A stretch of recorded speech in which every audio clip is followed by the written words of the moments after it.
Capítulo 2. Irrupción en la vida doméstica.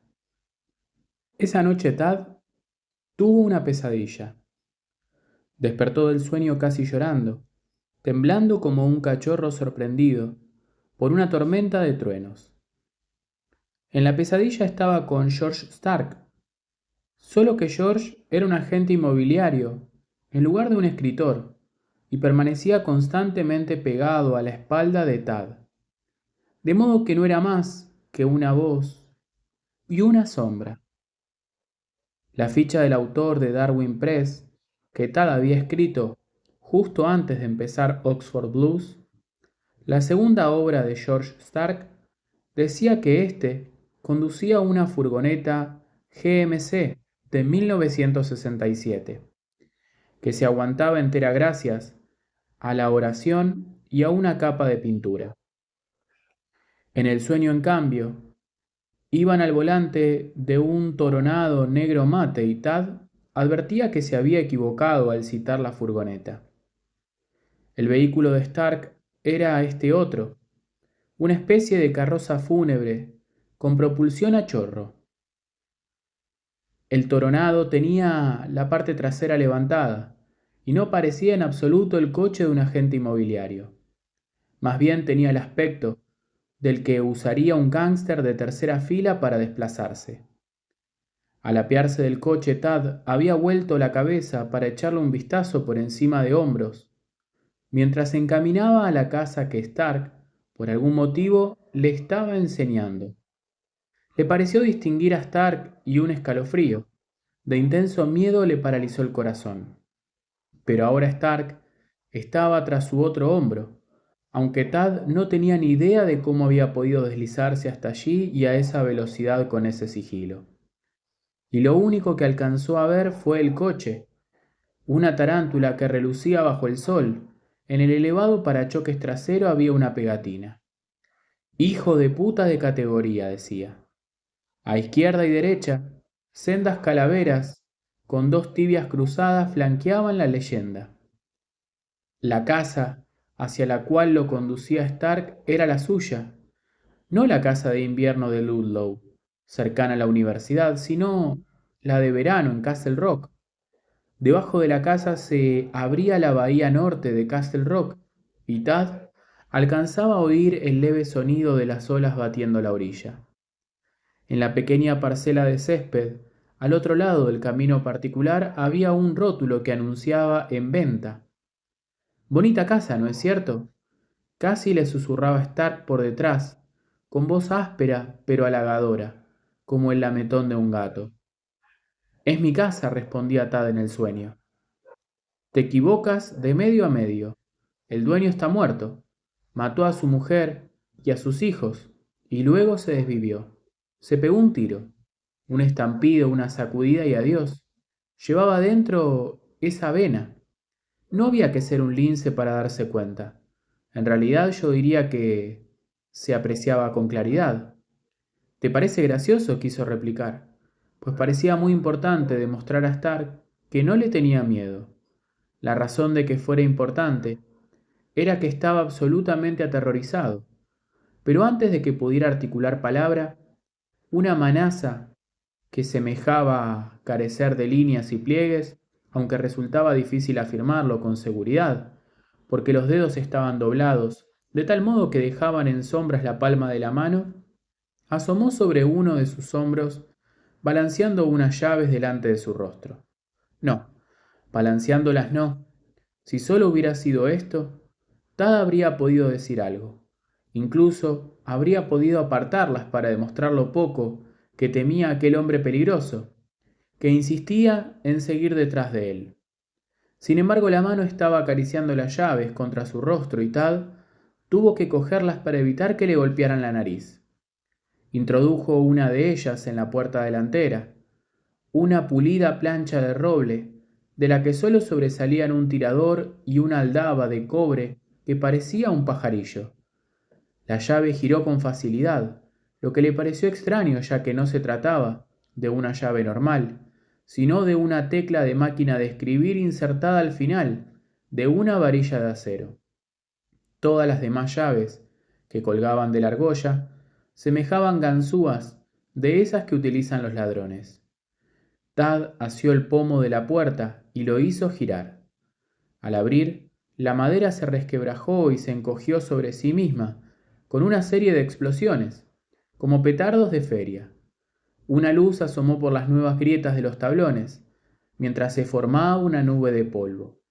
Con un seco chasquido, una de las placas de quincallería decoraba y se desprendió de la puerta y cayó con estruendo en el umbral a sus pies.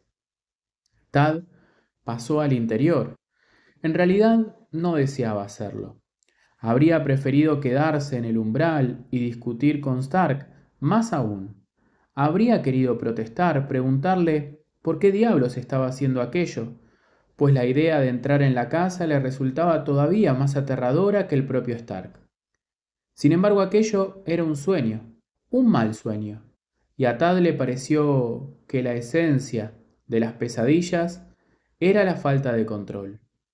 Era como estar en el coche de una montaña rusa en que, en cualquier momento, podía inclinarse y arrojarle a uno contra una pared de ladrillos, donde moriría aplastado, al igual que un insecto bajo el matamoscas. El familiar vestíbulo había adquirido un aire extraño, casi hostil, a causa únicamente de la ausencia de la alfombrilla de color rojo, desvaído que Liz siempre andaba amenazando con reemplazar. Pese a que durante el sueño Tad no prestó importancia a este detalle, fue el que más recordaría después, tal vez porque era verdaderamente aterrador, sobre todo fuera de contexto del sueño, que podía haber de seguro en la vida cuando la desaparición de algo tan irrelevante como una alfombrilla en un vestíbulo podía provocar sentimientos de descoordinación, desorientación y tristeza, y amenaza de esa intensidad. No le gustó el eco de sus pisadas en el sueño de madera, y no solo porque con ellas la casa sonara como si aquel tipo perverso, que tenía la espalda, hubiera dicho la verdad, que estaba abandonada, llena de silencio, dolor de la ausencia. No le gustó el sonido, porque las pisadas le parecieron perdidas y terriblemente desdichadas. Quería dar media vuelta y marcharse, pero no podía. Stark se hallaba detrás de él, y de algún modo Tad sabía que su invisible acompañante sostenía en la mano la navaja de afeitar de cachas de nácar, la misma que el amante del protagonista había utilizado al final de la vida de máquina para destrozar la cara del canalla. Si se movía, George Stark también haría buen uso de la cuchilla. Aunque en la casa no había gente, todo el mobiliario seguía en su sitio, salvo las alfombras, la que cubría el suelo del salón de pared a pared, de color salmón, también había desaparecido. Tad vio un jarrón de flores en la mesilla de fondo del vestíbulo, desde donde se podía continuar recto hacia el salón de techo elevado, como de una catedral y cristalera panorámica con vistas al lago, o bien doblar a la derecha y entrar en la cocina. Tad tocó el jarrón y éste estalló en pedazos, envuelto en una nube de polvo, de cerámica, de olor acre. El agua estancada de su interior se derramó, y la media docena de rosas cultivadas que contenía se marchitaron y ennegrecieron. Incluso antes de caer en el charco de agua hedionda que se formó en la mesa, Tad la tocó. La madera cedió con un crujido seco y la mesa se partió por la mitad. Más que caer al suelo de madera desnuda en dos pedazos separados, pareció derrumbarse sobre sí misma. ¿Qué le has hecho a mi casa?, gritó al hombre que estaba tras él, pero sin volverse. No necesitaba hacerlo para verificar la presencia de la navaja de afeitar que, antes de que Noni Griffiths la empleara para convertir las mejillas de máquina en dos colgajos blancos y rojos, y dejarle un ojo colgando de la órbita, el propio máquina había utilizado para cortar la nariz de sus competidores comerciales. Nada, dijo Stark, y Tad no tuvo que mirarlo para constatar la sonrisa que se apreciaba en su voz. «Lo estás haciendo tú, idiota». A continuación, los dos estaban en la cocina. Tad tocó el horno, y éste se partió en dos con un ruido apagado, como el tañido de una gran campana cubierta de polvo. Los serpentines se dispararon hacia arriba y hacia los lados, como divertidos sombreros helicoidales arrastrados por el viento. Un olor nauseabundo emanó del oscuro hueco central del horno, y al asomarse, distinguió en el interior un pavo putrefacto y hediondo. De las entrañas del ave resumaba un fluido negruzco salpicado de repulsivos fragmentos de carne. Por aquí llamamos a eso relleno de estúpido, comentó Stark detrás de él. ¿A qué te refieres? Quiso saber Tad. ¿Qué quiere decir eso de por aquí? Esto es Terminal, Tad, respondió Stark con toda tranquilidad, el lugar donde concluyen todas las vías del tren. La voz añadió algo más, pero Tad no lo entendió. El bolso de Liz estaba en el suelo y Tad tropezó con él. Al asirse de la mesa de la cocina para no perder el equilibrio, la madera cayó hecha astillas y serrín sobre el linóleo. Un clavo reluciente rodó hasta el rincón con un leve tintineo metálico. Que cese todo esto ahora mismo, gritó Tad. Quiero despertarme. Odio romper cosas. Tú siempre has sido el torpe, idiota, replicó Stark. Lo dijo como si Tad hubiera tenido muchos hermanos, todos ellos gráciles como gacelas. No tengo por qué serlo, le informó Tad con una voz nerviosa y vacilante al borde del gimoteo. No tengo por qué ser torpe, no tengo por qué romper cosas. Cuando voy con cuidado no sucede nada.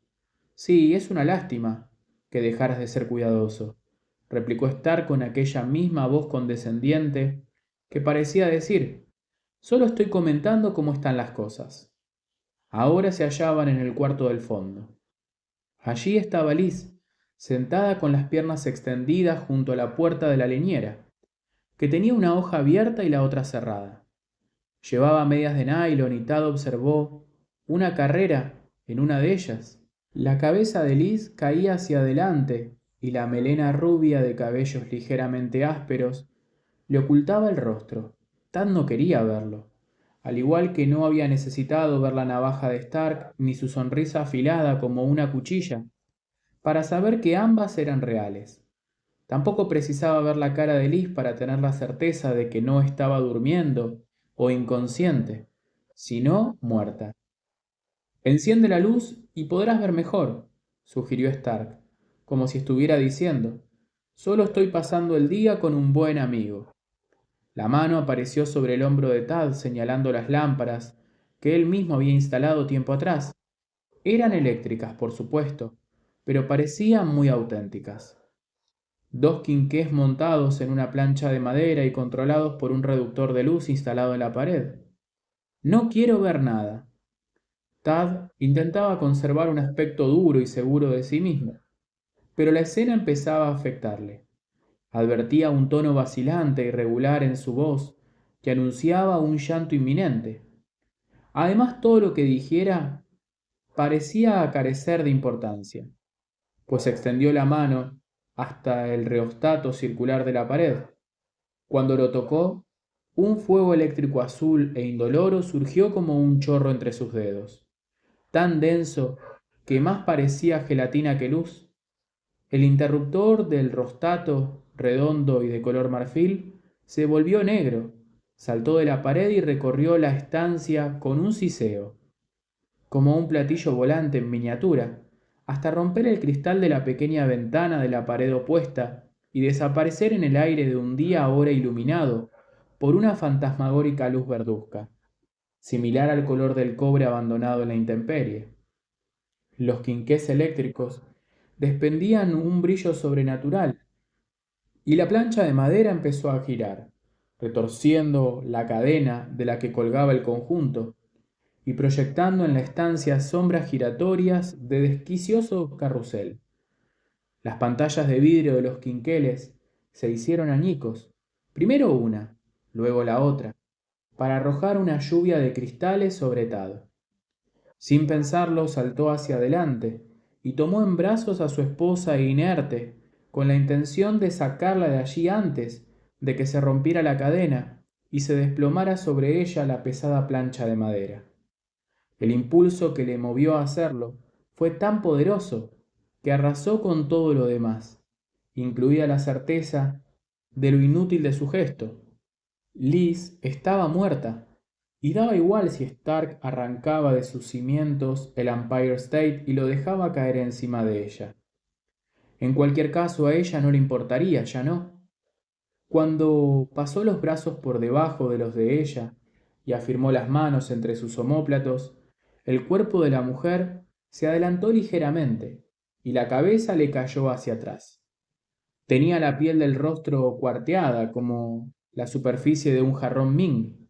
Sus ojos vidriosos estallaron de repente y una nauseabunda gelatina verdosa de repugnante calidez le saltó a la cara. La boca se abrió en una mueca de asombro y los dientes salieron despedidos en una granizada. Tad recibió el impacto de los pequeños proyectiles, pulidos y duros, en las mejillas y en la frente. De los huecos de las encías manó la sangre medio coagulada, la lengua se le escurrió de la boca y aterrizó en la falda como un sanguinoliento pedazo de serpiente. Tad empezó a gritar, en el sueño y no en la realidad. Gracias a Dios. Puede que, de lo contrario, habría dado un susto terrible a la verdadera Liz. Aún no he acabado contigo, estúpido, murmuró George Stark a su espalda. Su voz ya no sonaba condescendiente, era una voz más fría que el lago en noviembre. Recuérdalo, no intentes joderme, porque si me jodes... Tad despertó de un brinco, con el rostro empapado y la almohada, que había sostenido convulsivamente contra el rostro, también mojada, debido al sudor o a las lágrimas.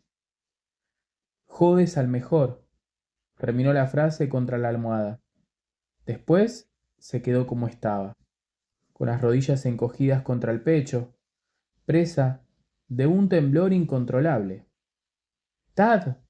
—murmuró Liz desde las profundidades de su sueño. —¿Están bien los gemelos? —Sí —logró articular—. Yo no... nada. Vuelve a dormir. —Sí, todo está... Liz añadió algo más, pero Tad no le entendió. Como no había entendido lo que Stark había murmurado después de decirle que la casa de Castle Rock era terminal, el lugar a donde van a morir todas las vías. Permaneció inmóvil, sin salirse de la silueta que el sudor había marcado en la sábana. Soltando lentamente la almohada, se pasó el antebrazo desnudo por el rostro y esperó a que el sueño se desvaneciera, a que los temblores disminuyeran, lo que sucedió poco a poco, con sorprendente lentitud. Por lo menos había conseguido no despertar a su esposa Liz. Se quedó con la mirada perdida en la oscuridad y la mente en blanco, sin tratar de encontrar sentido al sueño, deseando solo que se desvaneciera, hasta que un interminable rato después, Wendy despertó en la habitación contigua y se echó a llorar para que le cambiaran el pañal. William, por supuesto, despertó unos momentos después y decidió que también él necesitaba un cambio de pañal. Aunque cuando Tad se puso manos a la obra, encontró al bebé completamente seco. Liz despertó al instante y se encaminó a la habitación de los niños. Tad la acompañó, considerablemente más despierto y agradecido por una vez de que los gemelos necesitaran ser atendidos en mitad de la noche, en mitad de aquella noche por lo menos. Él se ocupó de William mientras que Liz cambiaba a Wendy. Ninguno de los dos dijo gran cosa, y cuando volvieron a la cama Tad se alegró de comprobar que volvía a sumirse en sueños. Había pensado que posiblemente no sería capaz de pegar ojo en el resto de la noche. En el momento de despertar con la imagen de la explosiva descomposición de Liz, aún reciente tras los párpados, había creído que nunca más conciliaría el sueño. Por la mañana todo habrá desaparecido, lo habré olvidado, como siempre sucede con los sueños. Aquella noche no se volvió a despertar, pero la mañana siguiente, cuando abrió los ojos, recordó el sueño con todos los detalles. aunque el único que conservó plena intensidad emocional fue el eco perdido y solitario de sus pisadas en el corredor desnudo. Y el recuerdo no se difuminó con el transcurso de los días, como suele suceder con los sueños. Aquel era uno de los pocos que siguió presente en su mente, real como un recuerdo. La llave que era una tecla de máquina de escribir, la palma de la mano sin líneas y la voz seca, casi sin inflexiones de George Stark, diciéndole desde atrás del hombro que no había terminado con él y que cuando uno jodía a aquel pretencioso hijo de puta, uno jodía al mejor. Capítulo 3. El blues del cementerio. El jefe de la brigada de parques y jardines de Castle Rock, formada por 3 hombres, era un tipo llamado Stephen Holt, al que, como es lógico en el pueblo, todo el mundo llamaba enterrador. Es un apodo que comparten miles de encargados de parques y jardines en miles de pueblos de Nueva Inglaterra. Como la mayoría de ellos, Holt estaba a cargo de una considerable cantidad de trabajos, dado lo reducido de su brigada. La ciudad tenía 2 pequeños campos de deporte que era precioso cuidar, uno cerca del viaducto del ferrocarril entre Castle Rock y Harlow, y el otro en Castle View. También había un prado comunal cuyo césped había que plantar en primavera, segar en verano y rastrillar de hojas en otoño, por no hablar de los árboles que había que podar y a veces talar. Además el mantenimiento del estrado para la orquesta y los asientos en torno a él. Y por último estaban los parques públicos, uno en Castle Stream, cerca del viejo aserradero junto al río, y el otro en las afueras, junto a Castle Falls, donde innumerables hijos del amor habían sido concebidos desde tiempos inmemorables. Stephen Holt hubiera podido estar a cargo de todo esto y seguir siendo conocido por su nombre real hasta el día de su muerte. Pero Castle Rock también contaba con 3 cementerios, y su brigada se encargaba también de ellos. Plantar a los clientes era una ínfima parte del trabajo que conllevaba el mantenimiento de un cementerio. Había que plantar, rastrillar y replantar. Había que recoger los desperdicios. Había que quitar las flores viejas y las banderas descoloridas después de las fiestas del Día del Soldado. Era el que dejaba más restos que limpiar. Pero el 4 de julio, el Día de la Madre y el Día del Padre también daban trabajo. Había que limpiar, asimismo, las esporádicas pintadas irrespetuosas que dejaban los chicos en tumbas y panteones. Naturalmente, todo esto importaba poco a los vecinos. Era el hecho de plantar a los clientes, lo que daba el apodo a los tipos como Holt. Su madre le había puesto Steven, pero era enterrador. Enterrador había sido desde que aceptara el empleo allá en 1964, y enterrador sería hasta el día de su muerte, aunque antes cambiara de empleo, lo cual, a sus 61 años, resultaba bastante improbable. A las 7 de la mañana del miércoles 1 de junio, un día radiante y luminoso que anunciaba el verano, Enterrador detuvo el camión frente al cementerio Tierra Natal y bajó a abrir la verja de hierro. La verja tenía cerradura, pero solo se utilizaba 2 veces al año: la noche de graduación en el instituto y la noche de difuntos. Una vez abierta la verja, condujo el camión a poca velocidad por el camino principal. El trabajo de aquella mañana era de simple reconocimiento. Llevaba al lado una tablilla con unas hojas, donde pasaba a anotar las zonas del cementerio que necesitaban un retoque antes del Día del Padre. Cuando terminara con Tierra Natal, iría al cementerio de la Gracia, al otro lado del pueblo, y luego al de Stackpole, en la intersección de las carreteras de Stackpole y Town. Por la tarde empezaría la labor que considerara necesaria con el resto de la cuadrilla. En principio no debería haber gran cosa, pues el trabajo más duro ya se había realizado a fines de abril, momento elegido por el enterrador para la limpieza de la primavera. Durante 2 semanas él y Dave Phillips y Dick Bradford, que era el jefe del departamento de obras públicas de Castle Rock, habían hecho jornadas de 10 horas, como cada primavera, limpiando alcantarillas atascadas, poniendo tierra de nuevo, donde las lluvias de primavera habían arrastrado la anterior capa del suelo fértil, enderezando lápidas y monumentos movidos por pequeños desplazamientos del terreno. En primavera había 1000 tareas, grandes y pequeñas, y Enterrador volvía a casa con las fuerzas justas para prepararse una cena frugal y tomarse una lata de cerveza antes de que los ojos se le cerraran y se dejara caer en la cama. La limpieza de primavera terminaba siempre el mismo día, aquel en que Enterrador empezaba a creer que el constante dolor de espalda iba a volverle loco por completo.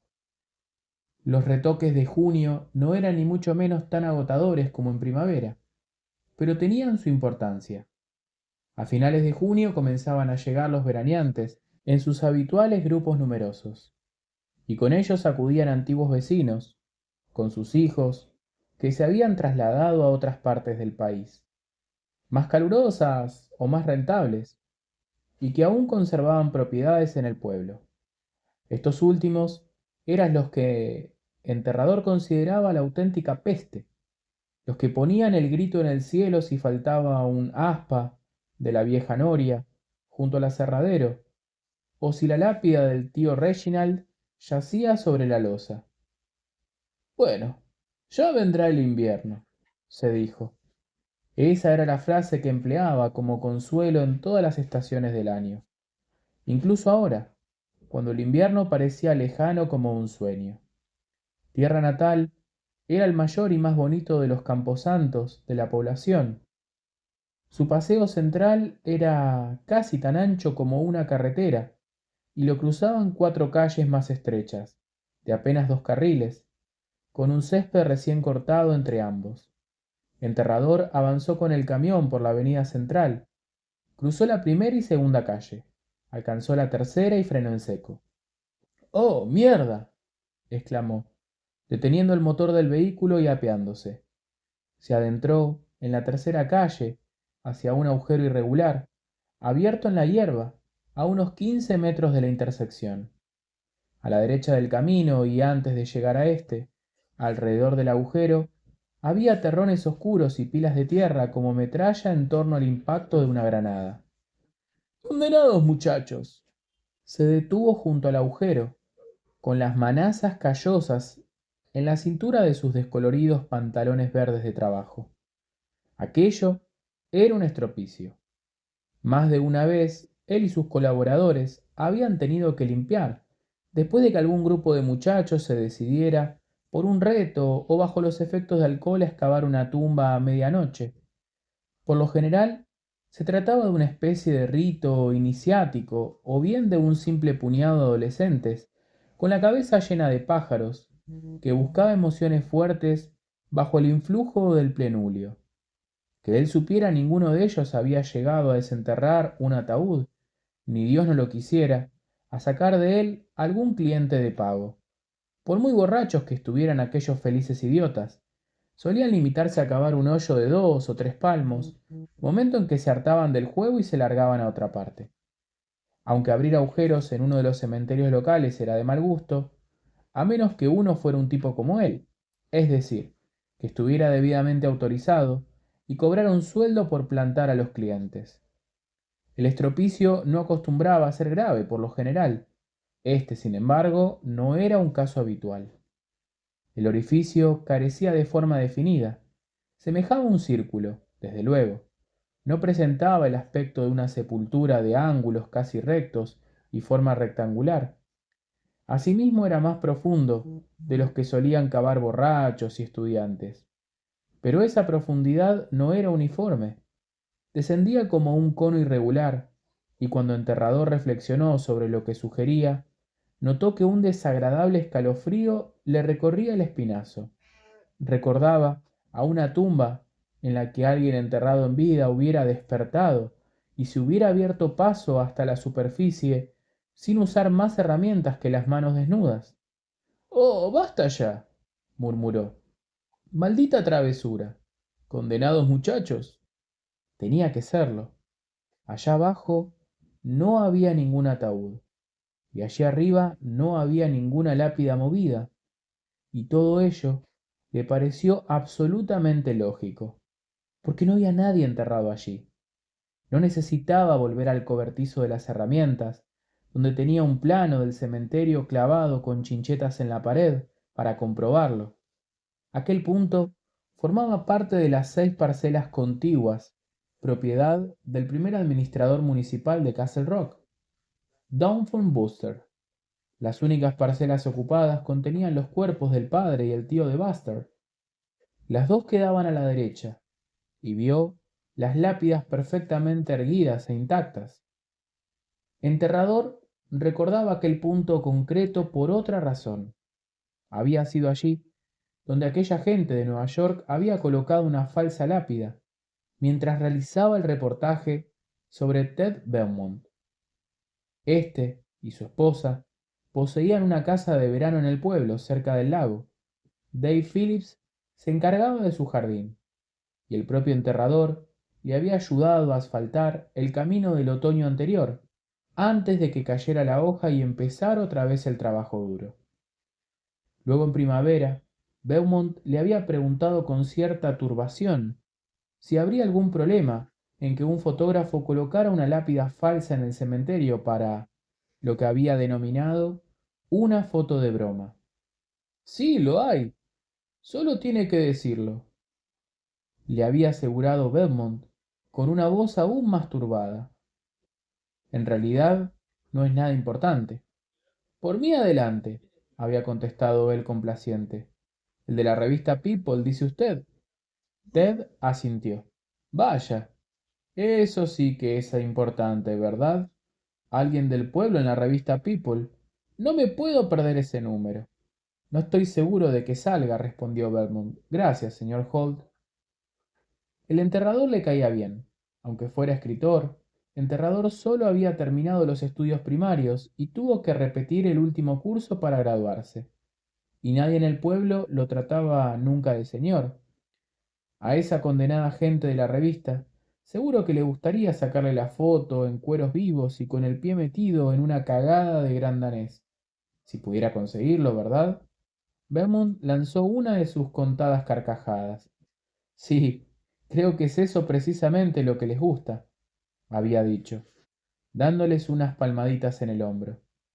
El fotógrafo había resuelto ser una mujer, de las que Enterrador llamaba una puta fina de la ciudad. En este caso la ciudad era, por supuesto, Nueva York. Caminaba como si se hubiera tragado un palo y le hubieran metido otro por el culo, y los dos giraran tan deprisa como uno quisiera. Había llegado en una ranchera, de esas que alquilaban en el aeropuerto de Portland, tan abarrotada de material fotográfico que resultaba sorprendente que cupieran en ella la fotografía y su ayudante. Al verla, Enterrador había pensado que, si el coche no admitía más carga, y la mujer tenía que decidir entre liberarse de parte del material o deshacerse del ayudante, lo más seguro era que se encontrara con una marica de la Gran Manzana haciendo autostop para regresar al aeropuerto. Los Beaumont, que seguían a la ranchera en su coche y habían aparcado detrás de ella, tenían aquel día un aire confundido y divertido, como parecía acompañar a la puta fina de la ciudad por su propia voluntad. Enterrador había supuesto que en ellos aún pesaba más la parte de diversión. Pese a todo, se había acercado para cerciorarse, sin hacer caso, de la mirada desdeñosa de la puta fina. ¿Todo está en orden, señor Vermont? Había preguntado. Dios santo, no. Pero supongo que dará resultado, había respondido Belmont, lanzando un guiño enterrador. Este se lo ha devuelto de inmediato.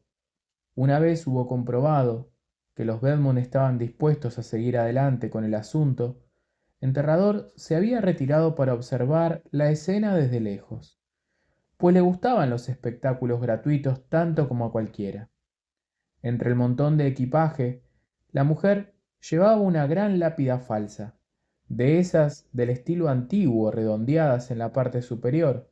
Se parecía más a las que Charles Adams dibujaba en sus tiras cómicas que a ninguna de las que Enterrador había colocado en los últimos tiempos. La fotografía exigente con los detalles no estaba satisfecha del todo y ordenaba a su ayudante que cambiara la lápida de posición una y otra vez.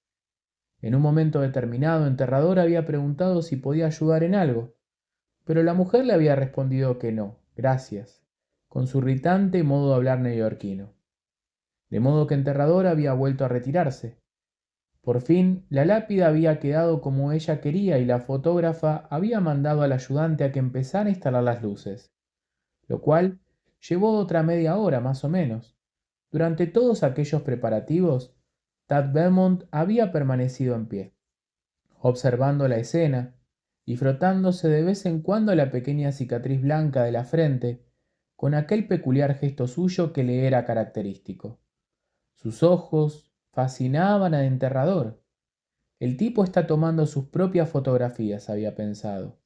Es probable que sean mejores que las de ella y que además duren mucho más. Vermont está estudiando a esa mujer para hacerla aparecer algún día en un libro y ella ni siquiera se ha dado cuenta. Por fin, la fotógrafa había anunciado que estaba a punto para la sesión. Si no hizo que los Belmont se dieran la mano una docena de veces sobre la lápida del cartón de piedra, no lo hizo ninguna. Y todo, a pesar de que el día era bastante malo. La mujer daba órdenes a la pareja al igual que lo hacía con aquel ayudante suyo de gestos afectados y voz chillona. Entre su estridente voz neoyorquina y la orden constante de repetir la escena una vez y otra vez, porque la luz no estaba bien, porque sus rostros no estaban bien, o tal vez porque su propio culo no estaba bien, Enterrador había pensado que el señor Belmont, quien no era el hombre más paciente del mundo según los comentarios que había oído, no tardaría en estallar.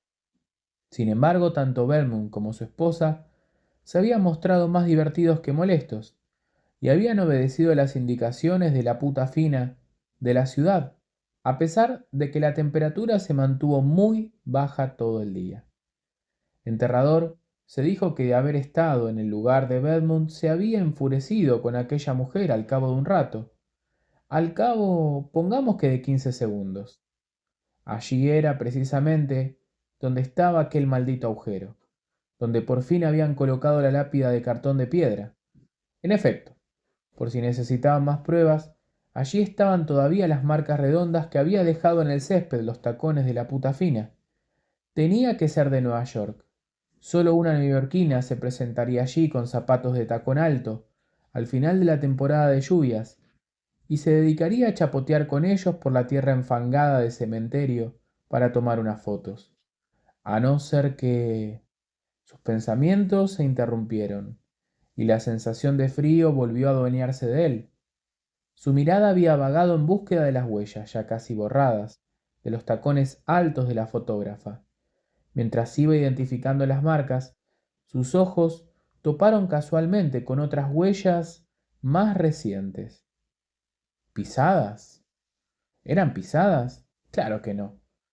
Es solo que el desgraciado que ha hecho el agujero arrojó parte de la tierra más lejos que el resto, eso es todo. Pero no era todo, y Enterrador lo sabía. Aún antes de llegar a la primera mancha de tierra sobre el césped, reconoció la huella profunda de un zapato en el montón de tierra más próximo al hoyo. ¿Y si son huellas qué? ¿Piensas acaso que quien haya hecho esto se dedicó a cavar flotando alrededor del agujero, con la pala en la mano, como un fantasma? Hay gente que en el mundo tiene gran facilidad para engañarse a sí misma, pero Enterrador no era de ese tipo. Aquella voz nerviosa y burlona que hablaba en su interior no podía alterar lo que veían sus ojos. Holt había arrastrado piezas de caza toda su vida, y aquel rastro era inconfundible. Le pidió a Dios que no lo fuera tanto. Allí, en aquel montón de tierra junto al agujero, no solo había una huella de zapato, sino una marca circular del tamaño de un plato de postre. Esta segunda huella quedaba a la izquierda de la primera, a ambos lados de la impresión circular y de la marca de zapato. Distinguió en la tierra unos surcos que correspondían sin duda a las huellas de unos dedos que habían resbalado un poco en el barro antes de agarrarse con firmeza. Miró más allá de la primera huella del zapato y descubrió otra. Más lejos sobre la hierba se hallaba la mitad de una tercera, formada cuando una parte del barro adherido al zapato se había desprendido al pisar. Había caído del zapato, pero había conservado la impresión de la suela. Y lo mismo había sucedido con las otras 3 o 4 que sus ojos habían captado en un primer momento. De no haber acudido allí aquella mañana, a una hora tan temprana, cuando la hierba aún estaba húmeda, el sol habría secado el barro y las huellas se habrían desmenuzado en pequeños grumos que nada revelarían. Enterrador deseó haber llegado más tarde, haber empezado el día por el cementerio de la Grecia, como había previsto al salir de la casa. No obstante, había cambiado de idea, y eso ya no tenía remedio. Los fragmentos de huellas de pisadas desaparecían a menos de 4 metros de la tumba, del agujero en el suelo. Enterrador, sin embargo, supuso que más allá de la hierba húmeda del rocío, también presentaría huellas, y se dijo que debería acercarse a comprobarlo, aunque no le apetecía demasiado. De momento, sin embargo, volvió a dirigir la mirada hacia las huellas más nítidas, las del pequeño montón de tierra junto al hoyo. Surcos trazados por unos dedos, una marca redonda un poco más adelante, y su lado una huella de zapato. ¿Qué sugería aquella disposición? Enterrador apenas tuvo tiempo de hacerse la pregunta antes de que la respuesta acudiera a su mente, como la solución secreta de ese viejo espectáculo de Groucho Marx. Apueste su vida. Lo vio todo con tanta claridad como si hubiera presenciado el suceso, y precisamente por ello no quiso averiguar nada más del asunto. Todo aquello resultaba terriblemente inquietante, porque allí se veía un hombre de pie en un hoyo recién excavado. Sí, pero ¿cómo se había metido allí? Sí, pero el agujero lo había hecho él, o bien era obra de otra persona. Sí, pero ¿por qué las raíces pequeñas aparecían retorcidas, deshilachadas y arrancadas, como si el césped y la tierra se hubieran apartado con las manos desnudas, en lugar de aparecer cortadas limpiamente por el filo de una azada? Al diablo con los peros, al diablo con todos ellos.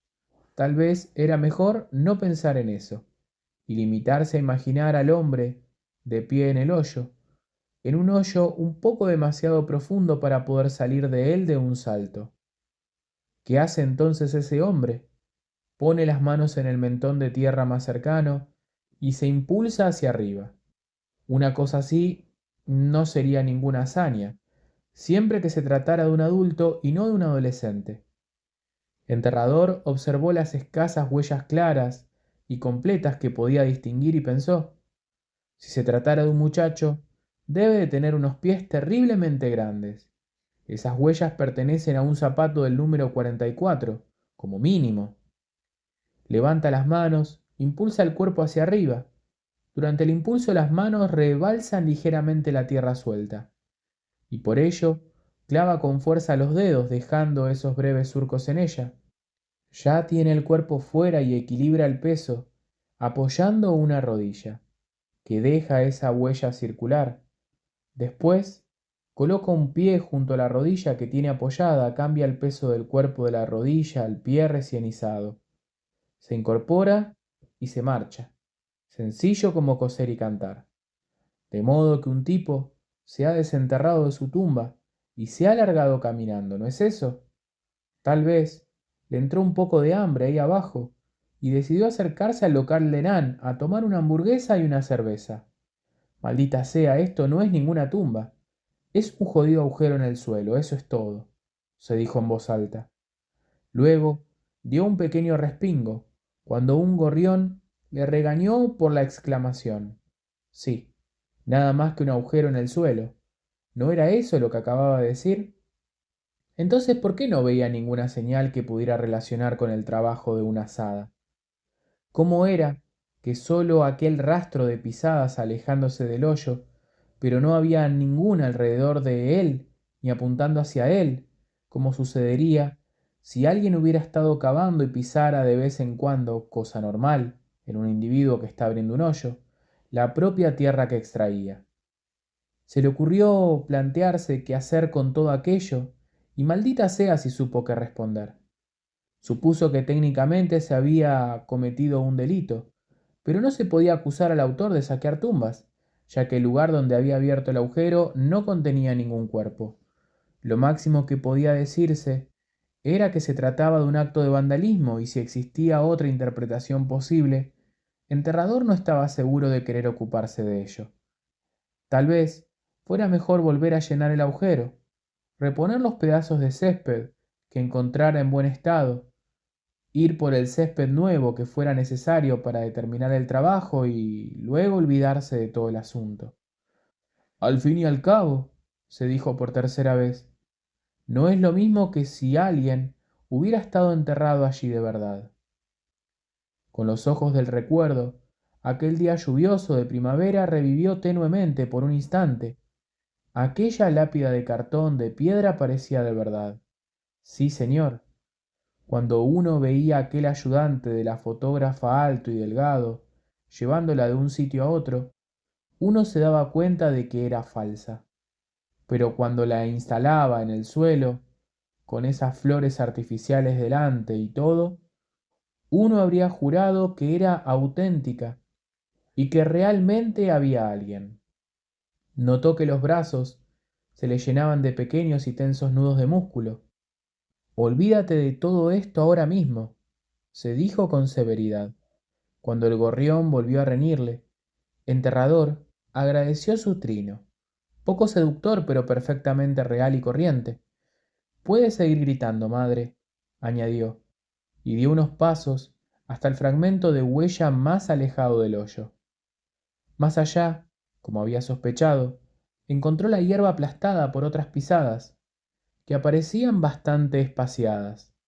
Al observarlas, Enterrador pensó que, si el tipo no había echado a correr, al menos era seguro que no había perdido el tiempo en absoluto. 40 metros más allá, según advirtió, sus ojos podían seguir el rastro de la mancha del tipo de otra manera. Un gran cesto de flores aparecía allí volcado, aunque a esa distancia no podía distinguir ninguna pisada. El cesto debía de haber estado justo en línea recta con las huellas que aún se percibían. El individuo podría haber evitado las flores, pero había decidido no hacerlo. Se había limitado a apartar el obstáculo de un puntapié, para seguir adelante. Con hombres que hacían cosas como aquella, lo mejor era en opinión de Enterrador no buscarse líos a menos que existiera un buen motivo.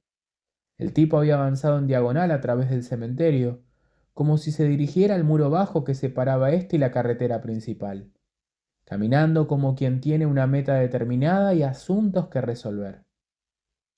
Aunque Enterrador no tenía más capacidad de imaginación que habilidad para engañarse a sí mismo, ambas cosas al fin y al cabo guardaban cierta relación, por un instante vio al tipo, lo vio literalmente, un hombre corpulento, de pies grandes, andando entre las sombras por aquel silencioso barrio de los muertos, avanzando, confiado y seguro con sus grandes pies, apartando de su camino el cesto de flores, sin interrumpir siquiera el paso al propinarle el puntapié, sin demostrar el menor temor.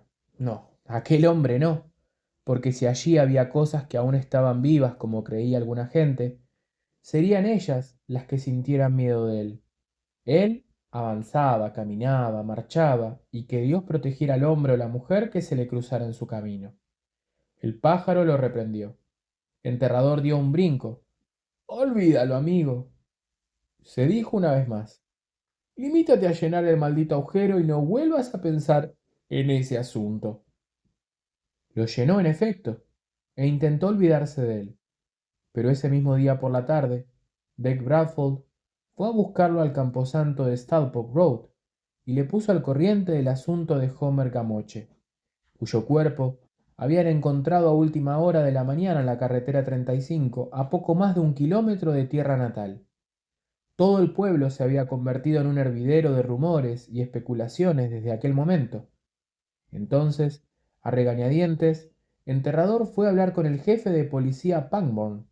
No sabía si el agujero y las huellas guardaban relación con la muerte de Homer Gamache, pero pensó que a lo mejor era contar lo que sabía y dejar que lo decidieran quienes recibían un sueldo por ellos. Capítulo 4. La muerte en un pueblo pequeño. Castle Rock había sido un pueblo desafortunado, al menos durante los últimos años, como para demostrar que el viejo dicho, según el cual un rayo no cae dos veces en el mismo lugar, no siempre se cumple.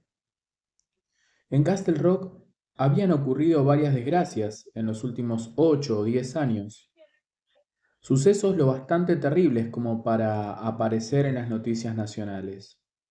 George Bannerman era el jefe local de policía cuando se habían producido estos hechos, pero Big George, como se le conocía afectuosamente, no tendría que ocuparse del caso de Homer Gamache, porque Big George estaba muerto. Había sobrevivido al primer infortunio, una serie de violaciones y asesinatos por estrangulación cometidos por uno de sus propios agentes. Pero 2 años después lo había matado un perro rabioso en la Town Road. No solo lo había matado, sino que casi lo había literalmente descuartizado. Ambos casos habían sido de lo más extraños, pero el mundo era un lugar muy extraño y duro, y a veces desafortunado. El nuevo jefe de policía, Alan Pangborn, llevaba 8 años en el cargo, pero había decidido que iba a ser el nuevo jefe, al menos hasta el año 2000, contando siempre, decía su esposa, con que siguiera presentándose a las elecciones y ganándolas. No estaba en Castle Rock por entonces. Hasta 1980 se había encargado de la vigilancia de carreteras en una ciudad pequeña, tirando a mediana, al norte del estado de Nueva York, no lejos de Syracuse. Mientras contemplaba el cuerpo destrozado de Homer Gamache, arrojado a una zanja junto a la carretera 35, Pangborn deseó estar allí todavía. Parecía que después de todo no toda la mala suerte del pueblo había muerto con Big George Bannerman. Oh, vamos, no dirás eso en serio, que preferirías estar en cualquier otro lugar de este vergel de Dios. No lo repitas o vendrá de verdad la mala suerte, y se te montará en el hombro. Este lugar ha sido estupendo para Annie y para los niños, y también ha sido un lugar perfecto para ti. De modo que, ¿por qué no lo olvidas? Buen consejo. Pangborn había descubierto que la cabeza siempre daba buenos consejos que los nervios no podían seguir. Estos contestaban, sí, ahora que lo mencionas, todo eso es la pura verdad. Luego continuaban a flor de piel. Sin embargo, él ya había esperado algo similar. ¿No era cierto? Durante sus años de trabajo como policía, había recogido los rastros de casi 40 personas en las carreteras. Había interrumpido un sinfín de peleas y se había enfrentado a un centenar de casos de malos tratos a esposas e hijos. Y estos eran solo los denunciados, pero da la impresión de que las cosas se toman a veces temporadas de descanso. Para tratarse de un pueblo que había alardeado de contar con el autor de una masacre entre sus vecinos no mucho tiempo atrás, Pangborn había disfrutado de una racha inusualmente buena en lo que respecta a homicidios. Únicamente 4, y solo uno de los autores había escapado, Joe Rodway, después de volarle la tapa de los sesos a su mujer. Pangborn, que apenas la conocía, casi lamentó el látex que recibió de la policía de Kingston, Rhode Island, en el que le comunicaban que la detención de Rodway, otro de los 2 casos, había sido un homicidio con un vehículo, y los 2 restantes claros casos de segundo grado, uno con un cuchillo y el otro con puños desnudos. Este último era un asunto de malos tratos conyugales que sencillamente había ido demasiado lejos. Solo había un detalle insólito que lo hacía destacable. La esposa había golpeado al marido hasta matarlo mientras él estaba completamente borracho, devolviéndole en un único y definitivo y apocalíptico daca casi 20 años de toma. La última serie de contusiones de la mujer aún mostraba un saludable tono amarillento mientras era acusada formalmente en el juzgado. Pangborn no había lamentado en absoluto la decisión del juez de dejarla ir con 6 meses en la cárcel de mujeres, seguidos de 6 años en libertad condicional. Era probable que el juez Pander hubiera firmado aquella sentencia solo porque habría sido imprudente conceder a la mujer lo que merecía realmente, es decir, una medalla. El asesinato en una población pequeña, según había descubierto, rara vez se parecía a los crímenes en poblaciones pequeñas de las novelas de Agatha Christie, en las que 7 personas procedían por turno a acuchillar al viejo y malvado coronel Stopping Goiter en su casa de campo de Puddlemount-de-Mars durante una melancólica tormenta de invierno. En la vida real, Pangborn sabía que casi siempre llegaba uno a la escena del crimen y todavía encontraba allí al autor, contemplando el desastre y preguntándose qué diablos acababa de hacer, cómo había podido descontrolarse la situación con esa mortal rapidez. Incluso si el asesino se habría marchado del lugar, normalmente no había llegado lejos y 2 o 3 testigos presenciales podían informar con precisión qué había sucedido, quién lo había hecho y a dónde había ido. La respuesta a esto último solía ser el bar más próximo. Por regla general, el asesinato en una población pequeña en la vida real era sencillo, brutal y estúpido. Por regla general, pero las reglas están para ser quebrantadas. A veces el rayo se descarga 2 veces en el mismo lugar y de vez en cuando los asesinatos que se producen en poblaciones pequeñas no tienen una solución inmediata, al menos asesinatos como aquel. Pangborn podía habérselo esperado. El agente Norris Ridwick regresó de su coche patrulla, aparcado detrás del Pangborn. Las llamadas de las radios de la frecuencia de la policía crepitaban en el aire tibio de finales de primavera. ¿Viene Ray?, preguntó Pangborn. Ray era Ray Van Allen, el médico forense del condado. Sí, respondió Norris. ¿Qué hay de la mujer de Homer? ¿Alguien le ha contado ya lo sucedido? Pangborn espantó unas moscas del rostro de Homer mientras hablaba. De aquel rostro apenas quedaba otra cosa que una nariz corva prominente, de no ser por el brazo ortopédico y los dientes de oro que habían lucido en la boca de Gamache y que ahora parecían rotos en pedazos por su cuello grueso y por la pechera de su camisa. Pangborn dudaba de que su propia madre lo hubiese reconocido.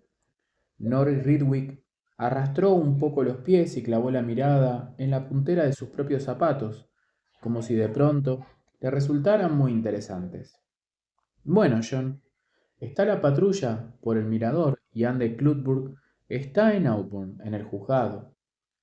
Pangborn suspiró y se puso en pie. Gamache tenía 67 años, había vivido con su esposa en una casa pequeña y cuidada, cerca de la antigua cochera del ferrocarril, a menos de 3 kilómetros de allí. Sus hijos eran mayores y se habían marchado. La señora Gamache había llamado a la comisaría a primera hora de la mañana, diciendo, al borde de las lágrimas, que había despertado a las 7 y había descubierto que Homer, quien a veces dormía en uno de los cuartos de los chicos, porque ella roncaba, no había vuelto a casa en toda la noche. Homer había salido a las 7 de la tarde para su partida de bolos y debería haber regresado hacia la medianoche, a las 12:30 como muy tarde, pero todas las camas estaban vacías y la camioneta no estaba en el camino ni en el garage. Sheila Brigham, la secretaria de día, había pasado la primera llamada al jefe Pangborn y éste había utilizado el teléfono público de la gasolinera de Sonny Jacket, donde estaba llenado el depósito, para ponerse en contacto con la señora Gamache. La mujer le había dado todos los datos que merecía saber sobre la camioneta. Una Chevrolet de 1971, blanca, con parches de minio rojo oscuro en las zonas oxidadas y una percha para colgar un arma en la cabina, matrícula 96529Q del estado de Maine. Pangborn se los había comunicado por radio a sus agentes del servicio. Solo 3, ya que Clute estaba testificando en Auburn y le había dicho a la señora Gamache que volvería a llamarla tan pronto como supiera algo. El policía no se había preocupado demasiado de la denuncia. A Gamache le gustaba tomar cerveza, sobre todo la noche de la partida de bolos, pero no era del todo estúpido. Si había bebido en exceso y no se había sentido en condiciones de ponerse al volante, Tal vez se habría quedado a dormir en el sofá del salón de alguno de sus compañeros de partida. No obstante, había un punto oscuro. Si Homer había decidido quedarse en casa de un colega, ¿por qué no llamó a su mujer para decírselo? ¿No se le ocurrió que ella se preocuparía? Bueno, tal vez Homer se había dado cuenta muy tarde y no había querido molestarla. Era una posibilidad. Otra más probable, había pensado Pangborn, era que el hombre hubiera llamado cuando su esposa ya estaba profundamente dormida. Con una puerta cerrada entre ella y el único teléfono de la casa, había que añadir la probabilidad de que estuviera roncando como un camión a 120 por la autopista. Pangborn se había despedido de la angustiada Ellen Gamache y había colgado el teléfono pensando que el marido aparecería antes de las 11 como muy tarde, abochornado y con una resaca de órdago. Cuando lo hiciera, el viejo juerguista tendría que aguantar una buena bronca. Al pensar en ello, Pangborn tomó una buena nota de elogiar a Homer, sin pasarse, por haber tenido la cordura de no conducir los 50 kilómetros entre South Paris y Castle Rock bajo los vapores del alcohol. Casi una hora después de la llamada de la señora Gamache, el policía había caído en cuenta de que su primer análisis de la situación no era correcto. Si Homer Gamache se había quedado a dormir en casa de un compañero de partida, debía de ser la primera vez que lo hacía.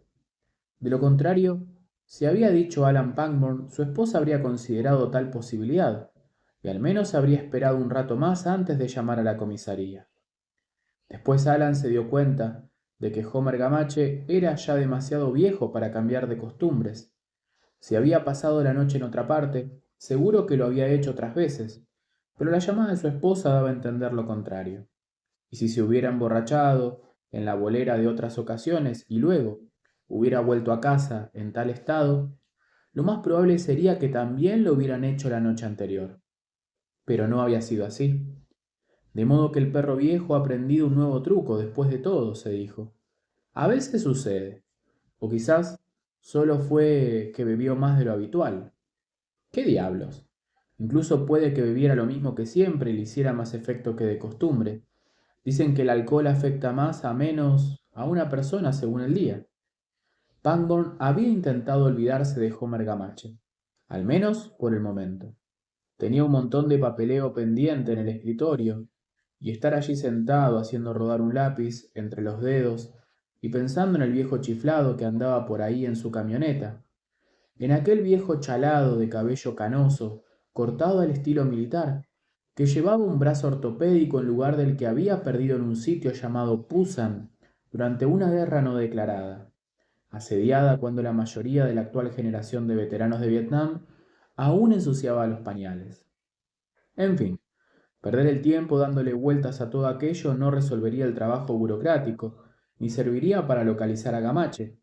No obstante, cuando iba camino del cuchitril de Sheila Brigham a pedirle que despertara a Norris Ridgway para saber si éste se había enterado de algo, el propio Norris se puso en contacto con él por la radio. Lo que la gente tenía que comunicarle hizo que el hilillo de inquietud que sentía Alan Pangborn creciera hasta convertirse en un chorro frío y constante que le recorrió las entrañas y le hizo sentirse ligeramente aturdido. Alan siempre se tomaba a broma a la gente que hablaba de telepatía y precognición en los programas de radio. Se lo tomaba a broma como hacen aquellos para quienes la intuición y el presentimiento forman parte tan integral de sus vidas que apenas son capaces de reconocerlos cuando lo están utilizando. Pero si le hubieran preguntado su opinión en ese momento sobre qué podría haberle sucedido a Homer Gamache, Alan Pangborn habría respondido: cuando vi aparecer a Norris, bueno, en ese mismo instante tuve la certidumbre de que el viejo estaba malherido o muerto, y probablemente lo segundo.